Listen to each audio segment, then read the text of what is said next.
Good evening, everybody. We're going to go ahead and call this meeting to order. It is the Thursday, June 14, 2018 Sacramento Metropolitan Fire District Board meeting. We'll start with the pledge of the flag, if we could. Director Wood. Thank you. I pledge allegiance to the flag of the United States of America and to the republic for which it stands, one nation, under God, indivisible, with liberty and justice for all. And thank you, everybody. It is Flag Day today, so I appreciate you all participating in that. This open session meeting is videotaped for cablecast on Metro Cable 14, replay on Monday, June 18, 2018 at 6 p.m. and Wednesday, June 20th, 2018 at 12 noon on Channel 14, or webcast at www.sacmetrocable.tv. The open session meetings are also available for viewing on the district's website at www.metrofire.ca.gov. Now is the opportunity for the public to discuss matters of public interest within the district or jurisdiction, including items or not on the agenda. Sorry, I'll get it together. Madam Clerk, do we have any speakers? There are no speakers this evening. Thank you very much. We'll be moving on to the consent items. Do we have any questions or comments? Mr. Chair, I'd move the consent. I'll second. Madam Clerk, call the roll. Director Gale. I wasn't here for the special board meeting, I don't think. So I couldn't vote on that. But the rest of it, no problem. Then I'll mark you as an abstention since you weren't able to vote for that one. And Director Jones. Aye. Director Sheets. Aye. Wood. Aye. Clark. Aye. Kelly. Aye. And Barnes. Aye. Motion passes. Thank you very much. And thank you for all the work in putting into those consent items. Moving on to the action items, disclosure of material expenditure commercial insurance. Mr. Sveningsson. Did I get it right? You can correct me. Come on up, please. Feel free to correct me, please.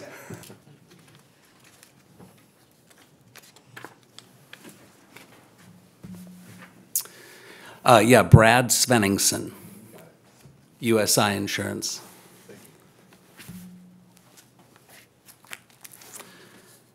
So we had several policies that renewed and two that we're going to talk about, I guess, tonight. The first being the policy with SDRMA. That includes your property and your autos, management liability, those types of things. We had a increase this year. Part of it had to do with you had 25 additional vehicles that you added to your fleet. That was about 5%, and 15% was rate increases, mainly due to loss ratio. Loss ratio meaning premiums paid versus losses that you have had. In the last 5 years, you're trending around 76%. Which means for every $100 you're giving the insurance company, $76 is going towards claims. And that's break even is probably about 65%. So they're kind of hitting you a little bit on the premium side to hopefully that will drive that ratio down and make it more appealing. So I guess I don't know how much you want me to talk about, but it seems like the biggest culprits in it would be those rear end accidents where not emergency, but they're still happening. Other than that, insurance is there for insurance. So. Well, thank you very much. Do we have any questions or comments from the board? I have a question. Yes, sir. What's the difference in an insurance company and a Ponzi scheme? What's the difference? Well, I guess the insurance company truly has the backing, financial backing, to pay claims. They buy reinsurance in case they don't have the money. They have an insurance policy to cover claims. I don't know much about Ponzi schemes other than the fact that, you know, there's really not that nest egg of money to pay. Right. So, Thank you. Thank you for your explanation. All right, Mr. Chairman, if it pleases the group, I move the approval, staff's recommendation, and approve the policy for our commercial. Thank you very much. I'll second. We have a motion and a second. Madam Clerk. Director Gale, Yes. Jones, Aye. Sheets, Aye. Wood, Aye. Clark. Aye. Kelly. Aye. And Barnes. Aye. Motion passes. Thank you, and you're up again. Yeah, the second policy is your excess workers' comp policy. Workers' comp rates have been pretty flat, pretty stable in the last couple of years, which has been good. Insurance companies took a big hit last year on, hurricanes and fires, and that's kind of trending over to the companies that actually do workers' comp, but they also do the fire and windstorm and hurricane coverage. But all that being said, we were able to negotiate a flat renewal on rate for the workers' comp. Safety National continues to be not only the most competitive, but the broadest coverage out there in the marketplace right now. So Safety National is what was presented. Chair, I'd make a recommendation that we accept the recommendation of. I have a question. Let me add. I'll second that to get the motion moving. We'll get the motion moved, but I will allow the question. Go ahead, Director Yes, Gale. I have a question. Yes, sir. On our risk insurance, is they something at high or something? Is it in the, maybe we have a lot of hazardous jobs or what have you, That is the industry. and that is the driver of the retirements on compensation, what have you. Okay. What would be your solution if you're seeing excessive, the change in workplace, or what? Are we talking workers' comp or? Yeah. Yeah, okay.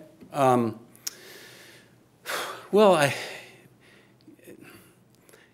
there's only so much you can do to provide a safe working environment, and being a firefighter, there's a lot that you can't control because you're out in the field. You're not maybe a little easier to control if you were in a shop or something like that where you could oversee. But that's that can pose a challenge. You just hopefully you get good people that work for you, and they're just trying to get their job done. And if they get injured, they want to get better and do get better and want to come back to the job. So that's. Yeah, because some time ago, the Bee had an article, and maybe they didn't really know what the work environment include, and how to make headlines on things and not look at the facts. Very true. Yeah.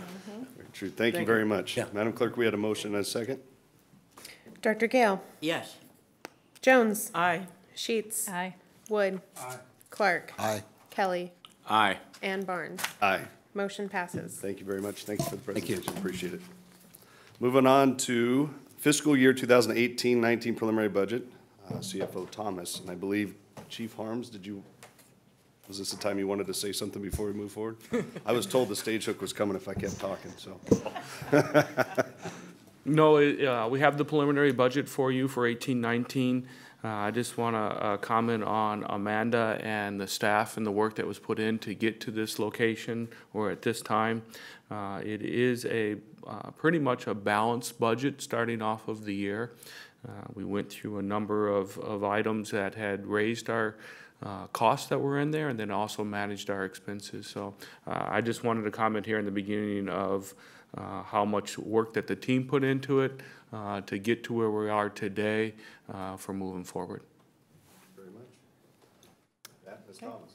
Good evening, Directors, Chief Harms. Amanda Thomas, Chief Financial Officer for the district. And just to follow on to what Chief Harms was saying, obviously it's a very involved process to get to where we are today that really requires the input of all budget officers, touching all divisions of the district, and really couldn't be done without those folks. So I want to thank everyone who's been involved and was able to get us to the point where we are tonight. So I will be presenting our recommended preliminary budget for the fiscal year 2018-19. In terms of a little bit more background, the preliminary budget was presented to the Finance and Audit Committee on May 24th, and there really have been only very minor changes since then, including the the adjustment to some of the position allocations in the position authorization document that was approved on the consent agenda tonight. So that is already reflected in the budget that will be presented. So just to jump right into it, this is the chart that we typically look at. It kind of shows the revenue history in the district's general fund. Looking at this chart over the last several years, you can see that we've had consistent increases in total revenues since 2010-11, and consistent year-over-year increases in property tax revenues since 2012-13. We are projecting another year of increase in property tax revenues for 18-19, so we're projecting a total property tax revenues of $146 million, which represents about a 5% increase over the current year amount. That projection is based on estimates from our property tax consultant, and you may see that revised as we get more information throughout the year and move on to final budget and mid-year budget. Looking at total revenues and other financing sources, which includes our IGT transfer, we have a total of $208 million for fiscal year 18-19. So looking at all of the budgeted funds, and I apologize that it's a little bit difficult to read all of these numbers, but this is showing you all of the funds for which we're recommending a budget. Obviously, we're going to focus mostly on the general fund, which is that first column there, and revenues excluding that IGT transfer, we're projecting at $202 million. Expenses rounding up to about $204 million. And then we have transfers out of the general fund to both the capital facilities fund and the leased properties fund of about $5 million in total. And then that transfer that's coming in from the IGT fund of about $6 million. So that overall, when you look at the money coming in and the money going out, we are essentially balanced. We have a very small surplus that's showing up there, but our revenues and other financing sources essentially equal to our expenditures and other financing uses. The other thing that I wanted to point out on this chart, just because I won't be talking about it again in the presentation, is that there is a rather large number you'll see there in the second column, which is called Pension Obligation Bond Fund. And that's because in accordance with the district's pension bond policy, we will be paying off the 2004C pension obligation bonds this year from amounts that have been deposited in the Pension Bond Stabilization Fund. So that's a $25.5 million payoff that will happen towards the end of this calendar year. So looking a little bit more closely at the general fund and some of the year-over-year changes, I mentioned earlier general fund revenues $202 million. That's about a $7.6 million increase compared to the current year. Looking at the expenditures, labor costs of $174 million. That's about a $6 million increase over the current year. And total expenditures, $204 million, again, about a $6 million increase year over year. Looking at the net of the transfer activity, so that's the money going out, netted with the money coming in, we have a net of about $1.4 million coming into the general fund, which is very close to the current year number. And then again, that bottom line, we're essentially balanced this year versus a budgeted almost $1 million deficit in 17-18. So that's an improvement of about $1 million in the bottom line year to year. Looking at the general fund revenue. So property taxes, as you know, make up a majority of general fund revenue. As I mentioned, we have a budget of $146 million. That's about 70% of total revenue and other financing sources. Intergovernmental is another 2.2%, and that's really property tax related revenue. It's money that flows through the redevelopment agencies and the homeowners property tax exemption, those sorts of things. And then our next largest category of revenues after taxes is charges for services. That includes medic cost recovery, other charges for services. That's about $51 million, about 24% of general fund revenues. And then we have the operating transfer in. That is the IGT transfer coming in of about $6 million or 3%.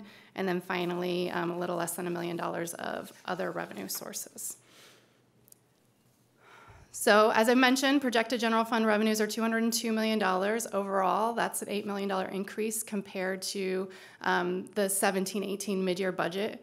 Property tax revenues account for the majority of that increase, so we're looking at a $7 million increase in property tax revenues.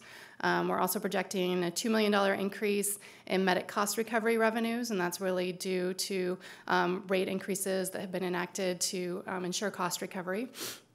And then we have a $1 million decrease in our GEMT revenue, which was due to one-time amounts that were received this year in 17-18. So we're going back to the normal annual amount in 18-19. In addition, that net IGT revenue is transferred to the general fund, so $6 million gets added to the $202 million for total revenues and financing sources of $208 million. So turning to look at expenditures. Our largest expenditure category in the general fund is labor costs. So it's about $174 million, or 83% of budgeted expenditures and financing uses. The next largest category, services and supplies, a little under $27 million. It's hard to read those numbers. About 13%. And then we have taxes, licenses, debt service, and other of $3 million, or 2%. And then finally, the operating transfer out. So that's money that's going out mostly to the Capital Facilities Fund, but also to the Leased Properties Fund of about $4.8 million, or 2% of overall financing uses. Looking at the labor budget, I mentioned it's $174 million, which is a $6 million increase compared to the current mid-year budget for 2017-18. Some of the changes for 18-19 relative to 17-18 include a scheduled 2.2% wage increase effective July 1st, so the beginning of this coming fiscal year. We also have increases in pension and OPEB costs, mostly related to unfunded liabilities. And then the expiration of the SAFER grant, which is funding 9 firefighter positions. We only have 2 months of that funding in 18-19 compared to 12 months in 17-18. So that's requiring additional labor costs to be funded in the general fund as opposed to the grants fund. And then as a preliminary budget assumption, we always assume that all of our positions are filled. So we have the filling of all of the positions, and that's offset basically by reduced overtime relative to the mid-year budget. So those two things basically offset each other. One thing that I will mention here is that unlike prior years, where in preliminary and final budget, we didn't account for the overtime costs or the revenues associated with deployments. What we've done, the approach we've taken this year, is that we've said both the revenues and expenses would be the same as they are in 17-18. So it's not causing any change. We're just budgeting for flat expenses and revenues 17-18 to 18-19. We know that that number will adjust as we move through the year and we see what that activity actually is, but it's not resulting in any difference between the 17-18 budget and the 18-19 budget at this point. Looking at our services and supplies budget, we have a total budget of $27 million, which is about a $400,000 increase compared to the current year. Some of the larger increases are for dispatch, safety clothing and supplies, training, and also implementation of a new ERP system, and that's Enterprise Resource Planning System. And then those increases are partially offset by reductions in fire equipment supply and vehicle maintenance services due to some one-time expenditures that we had in 17-18. Looking at the final expenditure category, debt service assessments and contributions, the total budget there is $3 million. Most of that, $1.8 million, is the assessment that gets paid to the county for property tax administration. And then we also budget for general fund debt service in this category. So those payments total about $800,000, made up of lease revenue bonds, radio financing, and then IT equipment financing. And then the transfers in the general fund, we have a net transfer coming into the general fund of $1 million, and that's the $5 million that's going out to the Capital Facilities Fund and Leased Properties Fund, which is about a $400,000 increase compared to the current year, offset by the $6 million that's coming in from the IGT fund, and that's about a $200,000 increase from the current year. Turning to look at the Capital Facilities Fund, we are budgeting for capital outlay, so that's the purchase of capital assets of a little over $5 million. In addition to that, we have debt service payments of a little under $5 million, and that you can see is about $1 million increase compared to the current year. That's the result of financing that happened in 17-18 and that we're planning to happen in 18-19. Those expenditures are funded with the issuance of capital leases, so that's that financing that will happen in 18-19. So we're assuming that 3.3 million of that 5.3 million in capital outlay will be financed in 18-19. We also have proceeds from the sale of property that we're assuming is a financing source of $600,000. And then we have that transfer that's coming in from the general fund. So that's sort of making up the difference there, and that's the little under $5 million. And then I did want to mention that you'll see here that we're showing basically a $1.5 million use of fund balance, and that's because in that $5 million of capital outlay, we have some items that were actually purchased in 17-18, but won't be expensed in 17-18. But the financing proceeds from those items is currently sitting in the Capital Facilities Fund. So we're basically using money that's already there to buy these items next year. So that's another funding source available. So just in summary, the net funding requirement from the general fund is $5 million. That mostly relates to paying for the debt service payments on the financing that's been done in prior years, and about $400,000 of that relates to financing that would be done in 18-19. The capital outlay for 18-19 totals $5 million, but that does include that about $1.5 million of re-budgeted purchases that were financed in 17-18. And then in addition to those amounts, the major capital purchases that will take place in 18-19 are listed here: 2 Type 1 engines for $1 million, 3 ambulances for $600,000, air rigs $600,000, and 2 Type 6 engines for $400,000. Turning to look at our grants fund. So you can see that we're showing grant revenue in 18-19 of a little under $300,000. Most of that relates to labor costs, and that is the remaining funding under the SAFER grant. You can see that there's about a $1.1 million reduction there in those costs that are funded in the grants fund. And then we have a minor amount associated with the completion of another grant. And that at this point is the totality of what is budgeted in the grants fund. But I'll just remind you that as additional grant awards are made, our practice is to take those to the board, and at that time we do an amendment to this fund to reflect those. So turning to look at the leased properties fund, which is the last fund that I will talk about this evening. Rental income for the leased properties fund is budgeted a little under $700,000. Total expenditures in this fund, a little over $800,000. You can see that that's about a $1.5 million reduction compared to the current year, and that's because in the current year we have the tenant improvements for the first floor of this building, so a significant one-time expenditure in the current year we're seeing go away next year. Overall, we do have about a $100,000 deficit in this fund for 18-19, and that's really just the result of it being the first lease year of the first floor of this building, and we expect that to turn around in future years. So to kind of summarize where we are, we project the general fund reserves as of June 30th, 2019 to be $21 million, or 10% of net budgeted expenditures. That's essentially unchanged from where we expect to end the 17-18 year based on the current budget, because we're basically saying our revenues are going to equal our expenses, so there will be no impact to reserves. That is, of course, short of the 15% target that the board has established.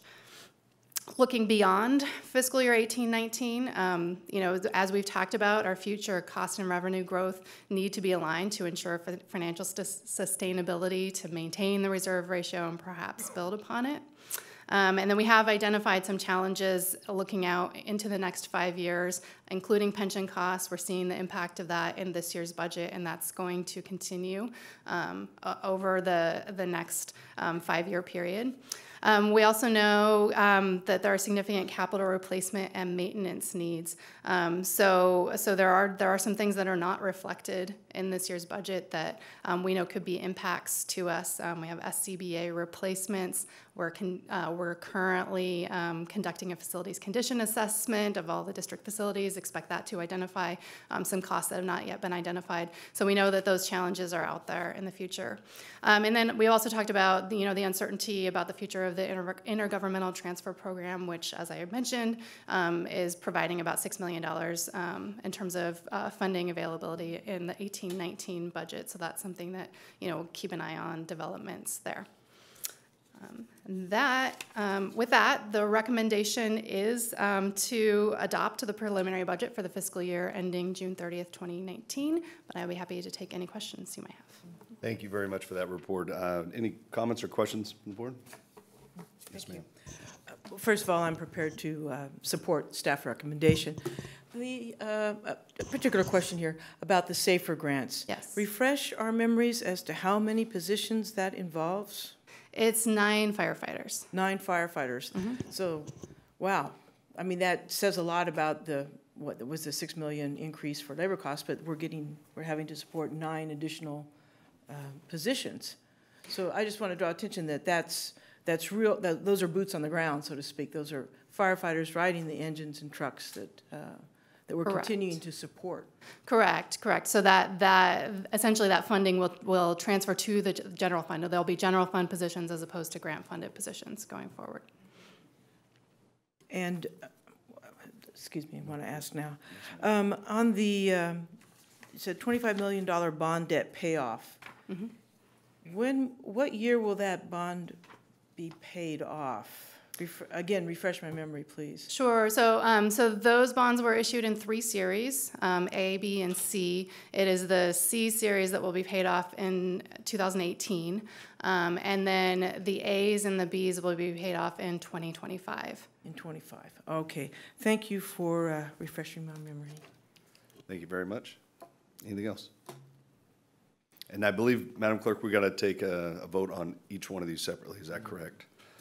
Okay, so for action item number 3, the fiscal year 2018-19 preliminary budget, I would need a motion for A, the resolution of 18-19. Mr. Chair, I'll go ahead and move Resolution A, the 2018-19 preliminary budget for the General Operating Fund 212A. Second.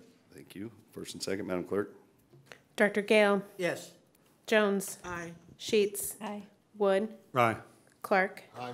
Kelly, Aye. and Barnes. Aye. Thank you. Moving on to item B, the Capital Facilities Fund 212D. Mr. Chair, I'll move Resolution B, item B, resolution for the 2018-2019 preliminary budget for the Capital Facilities Fund 212D. Thank you very much. Second. Motion and second, Madam Clerk. Director Gale, Yes. Jones, Aye. Sheets, Aye. Wood, Aye. Clark, Aye. Kelly, Aye. and Barnes. Aye. Motion passes. Thank you. Moving on to C. Mr. Chair, I'll move item number C, Resolution 2018-19 preliminary budget for the committed fund balance for the pension obligation fund 212E. Thank you very much. Second. And we have a second, Madam Clerk. Director Gale, Yes. Jones, Aye. Sheets, Aye. Wood, Aye. Clark, Aye. Kelly, Aye. and Barnes. Aye. Motion passes. Moving on to D. Mr. Chair, I'll move item D, Resolution 2018-19 preliminary budget for the pension obligation bond fund 212E. Thank you. Second. Motion and a second, Madam Clerk. Director Gale, Yes. Jones, Aye. Sheets, Aye. Wood, Aye. Clark, Aye. Kelly, Aye. and Barnes. Aye. Motion passes. Thank you. Moving on to E. Mr. Chair, I'll move item E, Resolution 2018-19 preliminary budget for the grants fund 212G. Thank you very much. Second. First and second, Madam Clerk. Director Gale, Yes. Jones, Aye. Sheets, Aye. Wood, Aye. Clark, Aye. Kelly, Aye. and Barnes. Aye. Motion passes. Thank you very much. Moving on to F.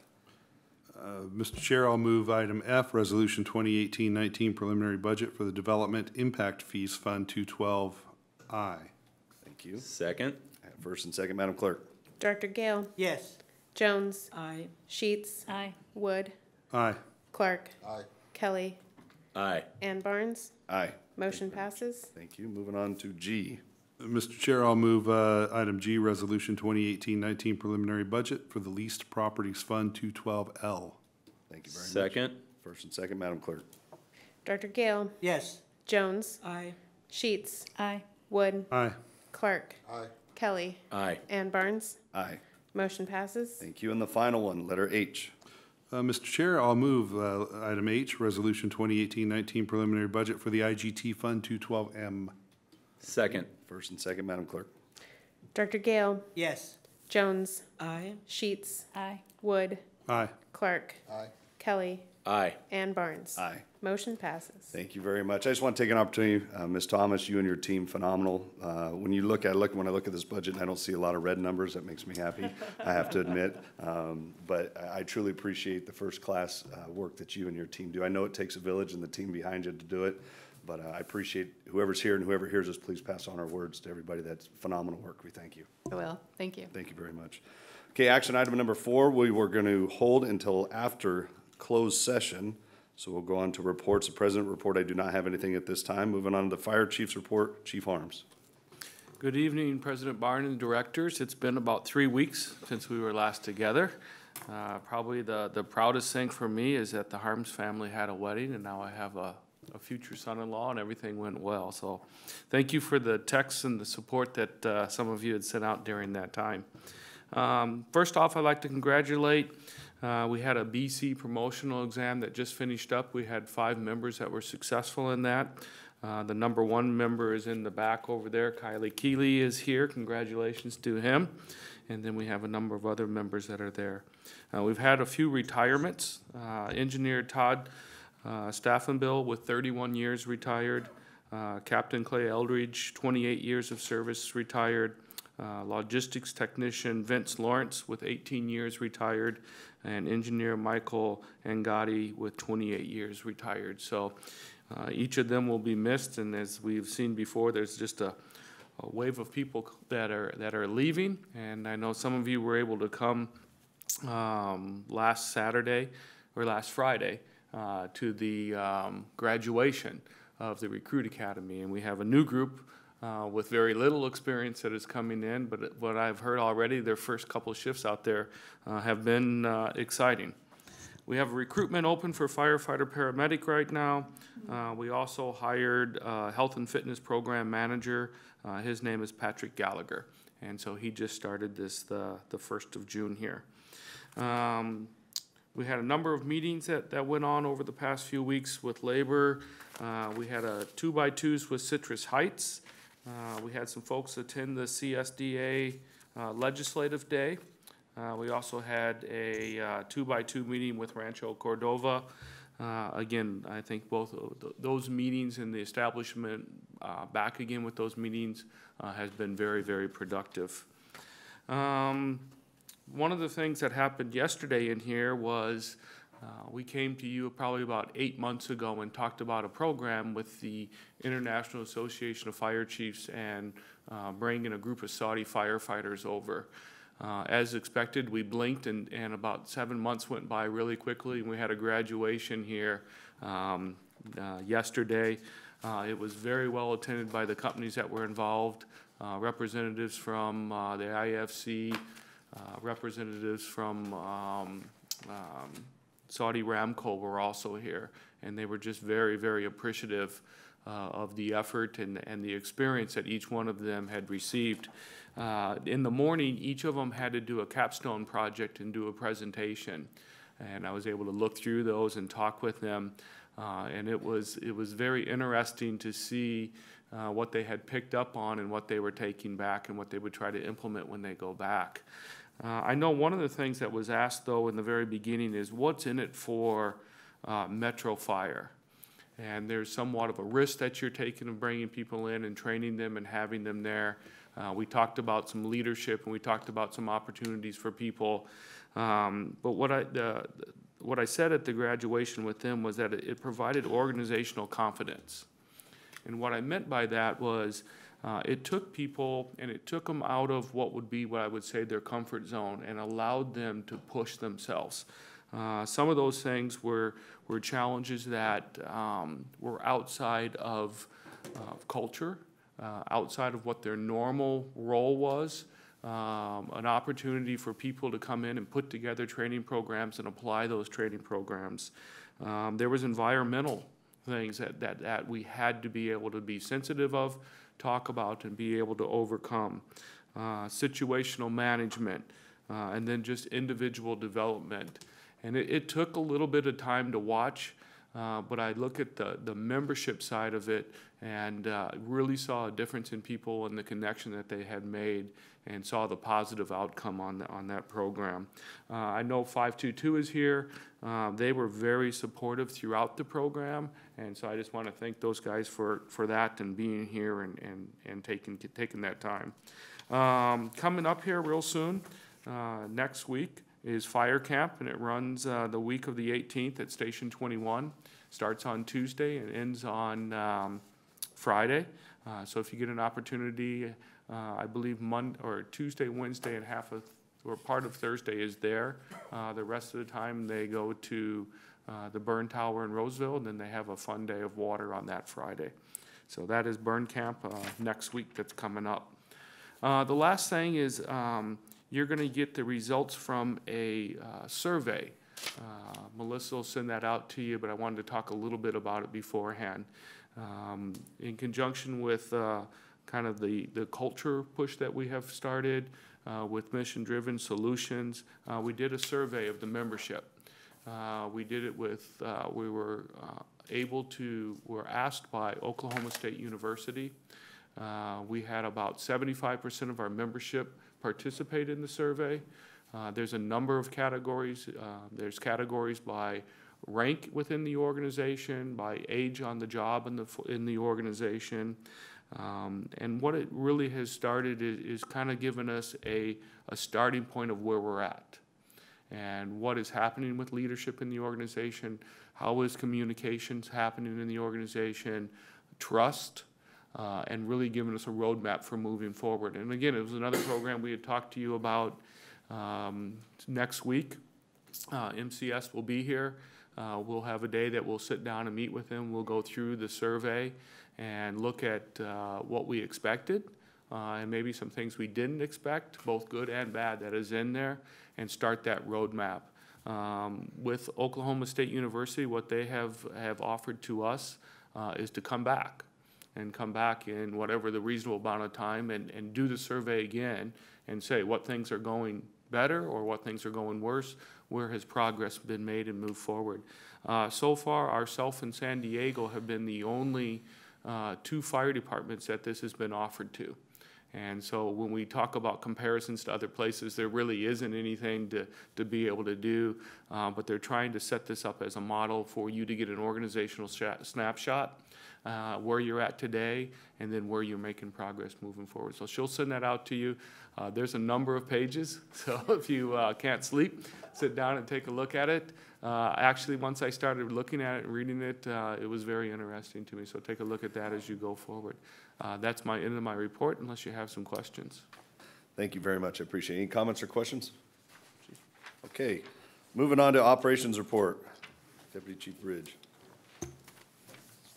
Good evening, President Barnes, directors, Chief Harms, Deputy Chief Eric Bridge, operations. Yeah, it's been a few weeks since our last report out, so we're been about 8,000 calls we've run since then, and fire season is upon us. We still sticking to the EMS calls are staying consistent. We're at about 6,800 calls since then, and transport rates are right there at 72%. With the calls over the last several weeks, we've already surpassed the number of acreage that we burned on the vegetation side since last year, just in 3 weeks. So as I was looking at that, I was finding that the grass crop is thicker and taller than it ever has been, and it's burning early in the morning, and it's burning fast, and it's burning right down to the soil real quick. So we've a lot of our members are experiencing that, and they're doing a fantastic job. And gaining a lot of experience real quick early in the fire season. Some of those fires, one of those was 52 acres. We also had one down in the south area of about 560 acres. Two in the same day, about an hour apart, separate times, were about 37 acres and 24 acres here in the Rancho Cordova South area. One of those was caused by a bird strike, so didn't work out well for the bird, but anyway, it was a very odd start of a grass fire we found, so we don't see that a lot. We also had one over in the city of about 156 acres, and we just got one we just finished up, is about 7 acres in Rio Linda, which the crews did a fantastic job saving a house. It was just about an hour ago. So I'll also let you know we had a couple houses burning. It was just inside the city limits, but many of our crews were on that last night, and so the fire activity is high. And then unique to today's operation, and Chief Webster, I think, is with us or was with us earlier. Got to experience and be out at Mather, where we had an airplane that landed, forgot to put his landing gear down, and caught fire. Unfortunately, the crew members got out safely, and the airport operation from Airport Unit 97 from the airports did a fantastic job of extinguishing that fire, and we had a lot of support units from Metro Fire that were there as well. So that kind of concludes my report, unless you have any further questions. I'm very busy out there right now, and it's just getting started. All right, thank you. The only thing I have is, do we have an update on the firefighter? Yes, he's going to be out for several weeks with, he had a second-degree burn to the back of his right hand, right around his knuckles, and that kind of blistered up, and that was just some materials that it was dripping from the eaves of a roof that caught him unexpectedly as they were just doing some cleanup, mop-up work around. It was well after the fire was knocked down, but unfortunate, though, that it dripped right onto his hand there and caught a part of it. So obviously hard to put those gloves back on when you got a big thick bandage, so he'll be out for a few weeks. Thank you for the update. Any questions or comments? Yeah, I think I saw that on Channel 3. When I was wondering, and he's doing okay. Yeah, he's going to be just fine. It's just the nature of the dangers sometimes of the job, you know. But he's in good spirits, though. Thank you very much. You're welcome. Local 522. Vice President Trevor Jameson. Good evening, Directors, President Barnes, Chief Harms. Always a pleasure to be here and address you. I know tonight you're going to receive a presentation in closed session over our settlement. We went ahead and we signed that today, myself and President Bailey, who's in the audience as well. I just want to tell you that through the process that the local 522 and the membership, was I think very reasonable. Was striving to a conclusion that was good for its membership and also looking at the future for Metro Fire. So I just want to reiterate that to you as you receive your presentation. Secondly, I know with budget year coming up and positions being changed and the PAD even adjusted a little bit, we have opportunities where sometimes certain divisions may lose a spot due to funding or opportunity, and we may move it to another spot in the department. But I think it's important that when we're looking at the PAD and that we realize that the membership also, as the funding comes back or the positions become available, and mainly I'm speaking about some of the CRD positions, that we make sure we fill those and we take care of all divisions. And I think it's important that we remember everybody in this organization. There's a lot of great people here and who work day in, day out, whether they be in suppression, prevention, mechanics, logistics. So it's important to remember everybody. And finally, I got to say I really have appreciated in my first 6 months getting to know the board and seeing you out there. And Gay was here yesterday for the Saudi. Jennifer, I saw you at the graduation. The two missing chairs were there at the Randy and Grant came out to the Academy presentation, which I got to say was phenomenal. It was great to see what our Academy put on, and some officials from Citrus Heights were there. So a lot of great things moving forward into this year, and I'm very excited, and I look forward to working with the board, the chief and his staff as we move into a negotiations year. I really have high hopes for cooperation and having a great time moving forward in this year. So I appreciate it, and thank you very much. Thank you very much. Any questions, comments? Thank you. I agree with the PAD and the movements. We always got to ask, why did that position exist? And it did, and it was important. We can try and get back to it when funding is there. So thank you again for being here, as always. Ty Bailey, thank you again for being here as well. So. Thank you. Moving on to the committee and delegate reports. Executive committee, we did not have a meeting and do not have one planned at this point in time. Communication Center JPA, Chief Johnson.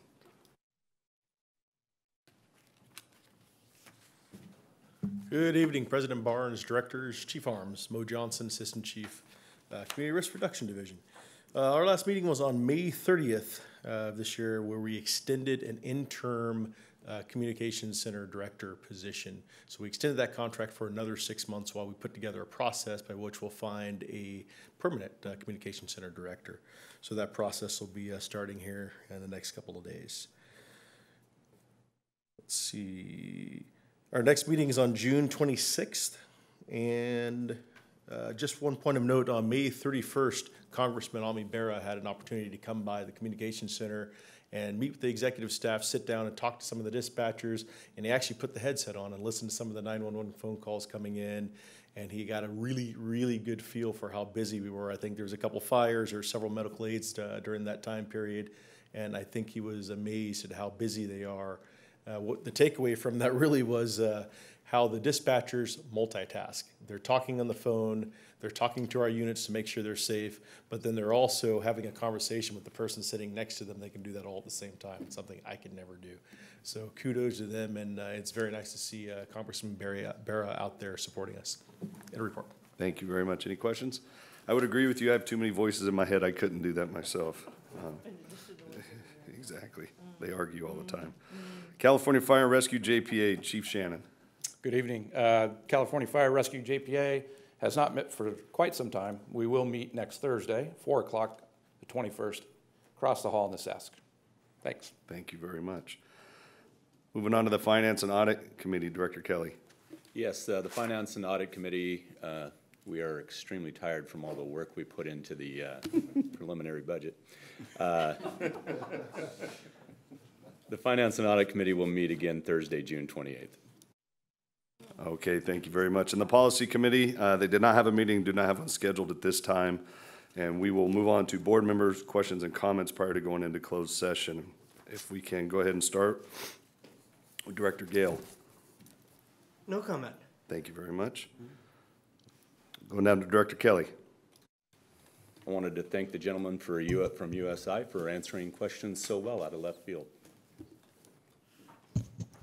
Director Clark. Yes, Mr. Chairman, I'd like to just sort of admonish the public out there to be careful. Fire season, and just we don't want to put our personnel at risk unnecessarily. So just be careful out there with these fires. Okay, thank you very much, Director Wood. Thank you, Mr. Chair. Just want to say, first of all, congratulations to all that have passed the BC exam that Chief Harms talked about earlier. I want to say thank you to the members of the City of Rancho Cordova for hosting us at our 2x2 earlier this month. It was a productive meeting, as always, with them. Amanda, again, to your staff, can't say enough good things about the work you guys do and all the hours you put in, so thank you again for that. Unfortunately, we had an event yesterday that kind of shows us the dangers of our work, and fortunately, our firefighter is going to be okay. But that's the type of work and the response to those types of injuries are what the Burn Institute, the Firefighters Burn Institute does. And I'm going to remind everyone, you've got an excellent opportunity to have a great time and to support that Burn Institute. Next Saturday, the 23rd, Tropical Affair. Be there. I hope I can see all 9 of us up there and as many from the organization as possible. It's a great day. So thank you. Thank you very much, Director Sheets. I just wanted to say congratulations to the promotions, Mr. Keeley. I was privileged to be able to go to the promotion ceremony last week. Good luck and Godspeed to the retirees. I'm excited that our youngest daughter gets to attend the fire camp next week. Awesome. She's been waiting for 2 years since her older sisters went together 2 years ago, so I've heard nothing about it, nothing but when do I get to go? So she's excited. I'm excited to attend the Tropical Affair and wish speedy recovery for the firefighter that was injured yesterday. and I will be recusing myself from item number 3 in the closed session. Thank you very much. Going last is never any fun because all the good things were already said. But when we talk about the retirees, I believe, and do not confirm my math on this, Ms. Thomas, 105 years went out the door of experience when you think about that. And that's historical knowledge of the agency, the transition, what we've gone and moving forward. We look forward to the new people coming in, wish them luck. The dangers, as was already touched on the firefighter, we wish them well, quick, speedy recovery. Tropical Affair, I will be there, and again, I'd like to echo that challenge. We'd love everybody to be there. We took a group picture last year, and I'd like to do another one again this year. Most importantly, this weekend for me, and we talk about families, it is Father's Day this weekend, and hopefully the ones that have to work get a chance to spend time with their loved ones and are spoiled rotten for all the hard work that they do, pulling double duty on the job and off the job. So with that, no, you passed. No, I'm kidding. Sorry, we're going to move on one more time. Yes, ma'am. Thank you, Mr. President. Full support of all the positive comments my fellow directors have made. I have a belated shout out to Chief Shannon and Shea Purcell Facilities for a thank you for hours of work that they did on examining a potential grant for our fleet operations. It did not come to fruition at this time because the grant expanse of the grant application was narrowed, and so it would not be appropriate for Metro to participate at this time. However, we're set for the future, and again, a belated shout out to the hours of work. These are things that a lot of us don't see or even hear about, but staff and almost all of our members are always looking into new opportunities. And so I appreciate the hours and the time spent to look into that potential opportunity. Very good. Thank you very much. I appreciate that. With that, we're going to adjourn the open session and move into closed session. And hopefully you all have a great night.